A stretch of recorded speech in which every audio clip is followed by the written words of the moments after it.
इसके लिए सबसे पहले हम करेंगे बात फोर्सेस कौन कौन सी एक्ट कर रही है रिटेनिंग वॉल पे। तो पहले तो हमें ये देखना पड़ेगा, मैंने वही सिंप्लीफाइड रिटेनिंग वॉल बना दी है जो हम कंसिडर करने वाले हैं, जिसका बैकफिल कैसा है, हॉरिजॉन्टल है।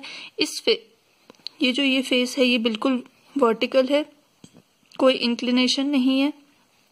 नेक्स्ट है कि इस फेस पे कोई फ्रिक्शन नहीं एक्ट कर रही है सॉइल और कंक्रीट के बीच में। हम अज्यूम कर रहे हैं कि इस फेस पे कोई फ्रिक्शन नहीं एक्ट कर रही है।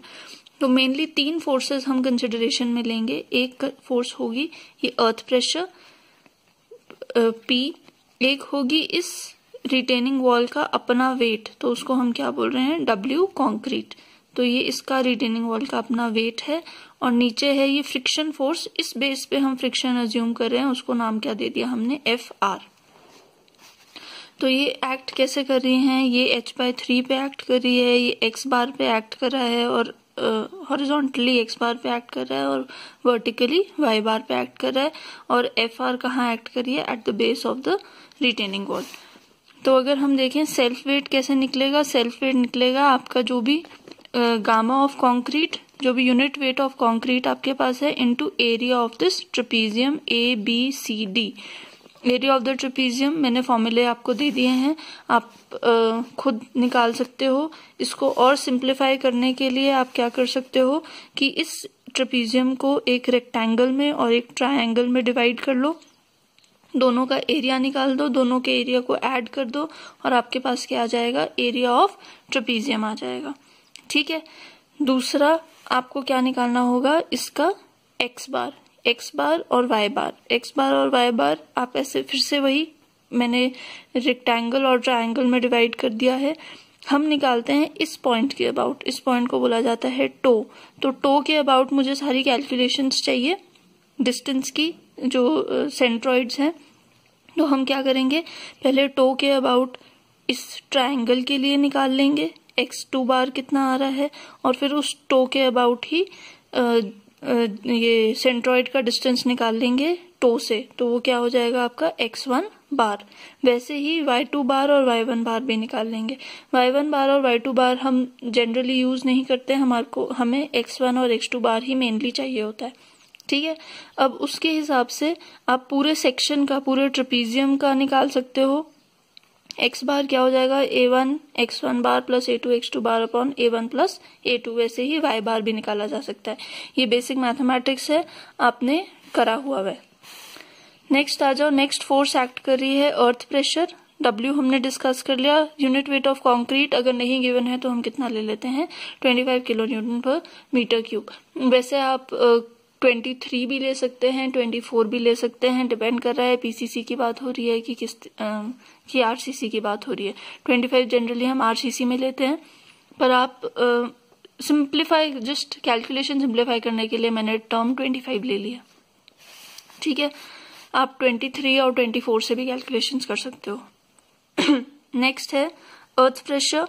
अर्थ प्रेशर हम अभी डिस्कस कर चुके हैं कि इसकी वैल्यू कैसे आएगी, हाफ इंटू KA। यहाँ पे ध्यान दीजिए मैं कौन सा कोफिशिएंट यूज कर रही हूँ, एक्टिव कोफिशिएंट यूज कर रही हूँ। तो half into KA into gamma into H square. तो ये कहाँ पे एक्ट करेगा, और H/3 पे एक्ट करेगा। नेक्स्ट आ जाते हैं फ्रिक्शनल फोर्स। फ्रिक्शनल फोर्स जो बेस पे एक्ट कर रही है, इस फोर्स को हम क्या बोलते हैं, फ्रिक्शनल फोर्स। इसको और बोला जाता है बेस स्लाइडिंग रेजिस्टेंस। नेक्स्ट आता है आपका, इस फ्रिक्शनल फोर्स की जो वैल्यू है उसको बोलते हैं, उसको कैलकुलेट करने के लिए हम क्या बोलते हैं, CA into B plus R into tan delta. CA क्या है, unit adhesion between soil and concrete wall. मतलब अगर C5 सॉइल है तो यहाँ पे कुछ अमाउंट की कोहेजन और अडहेजन एक्ट करेगी। अडहेजन होगी क्योंकि कंक्रीट और सॉइल डिफरेंट टाइप के मटेरियल हैं, तो इनके बीच में कुछ अडहेजन एक्ट करेगी। तो वो अडहेजन भी आपको क्या देगी, रेजिस्टेंस देगी। और ये जो ये डायमेंशन है, इसको हम क्या बोल रहे हैं, इसको हम बोल रहे हैं B। ठीक है। तो जो भी एक यूनिट लेंथ के लिए एक्ट कर रही है उसको आप किससे मल्टीप्लाई कर दोगे, width of the retaining wall से मल्टीप्लाई कर दोगे। R क्या है, R है नॉर्मल रिएक्शन। जो नॉर्मल रिएक्शन हमें मिलता है उसको हम क्या बोलते हैं, R। Tan delta. डेल्टा क्या है? डेल्टा है जो फ्रिक्शन एंगल, इस सरफेस पे जो फ्रिक्शन एंगल है उसको हम क्या बोल रहे हैं? डेल्टा। ठीक है, तो अब देखते हैं एक एक करके। CA मैंने आपको बता दिया, CA यूनिट अडहेजन है, ये जनरली हम इग्नोर कर देते हैं अपनी कैलकुलेशन में आपके लेवल के लिए। ठीक है, B is the width of the retaining wall. तो वैसे अगर हमने इग्नोर कर दी, CA इक्वल टू 0 ले लिया, तो ये टर्म कितनी हो जाएगी? इक्वल टू 0 हो जाएगी। नेक्स्ट है नॉर्मल रिएक्शन। तो नॉर्मल रिएक्शन में दो चीजें आती हैं, एक आती है वेट ऑफ द सॉइल और एक आता है weight of concrete. Wait of soil क्या हुआ? देखिए, अभी जो मैंने एग्जाम्पल कंसिडर किया था, इस केस में कोई भी बेस स्लैब नहीं है। बेस स्लैब नहीं है तो इसलिए मैंने सिर्फ किसकी वेट लिया था? सिर्फ कंक्रीट का वेट लिया था। अगर मैं बेस स्लैब इंट्रोड्यूस कर दूं तो ये जो आगे वाला स्लैब है इसको बोला जाता है टो स्लैब, और ये पीछे वाला स्लैब है इसको बोला जाता है हील स्लैब। अब जो सॉइल है जो इस हील स्लैब के ऊपर आ रही है, ये जो ये शेडेड सॉइल है, इस सॉइल का वेट भी क्या करता है? हमारे लिए काम का होता है। ये सॉइल का वेट जो है ये हमारे लिए रेजिस्टेंस प्रोवाइड करता है फेलियर के अगेंस्ट। ठीक है, तो अगर आपके पास स्लैब होगा, नीचे बेस स्लैब होगा, तो आपने क्या करना है? आपने इस सॉइल के वेट को भी इंक्लूड करना है जब भी आप ये नॉर्मल रिएक्शन कैलकुलेट कर रहे हैं R। तो उस केस में क्या हो जाएगा? वेट ऑफ सॉइल, ये वाला सॉइल जो 5 नंबर से मैंने डिनोट किया है, और wait of concrete. Wait of concrete कौन कौन सा? 1, 2, 3 और 4, ये सारा कंक्रीट है। और ये 5th नंबर क्या है? Wait of soil. तो इन दोनों का वेट मिला के आपके पास क्या आएगा? Normal reaction.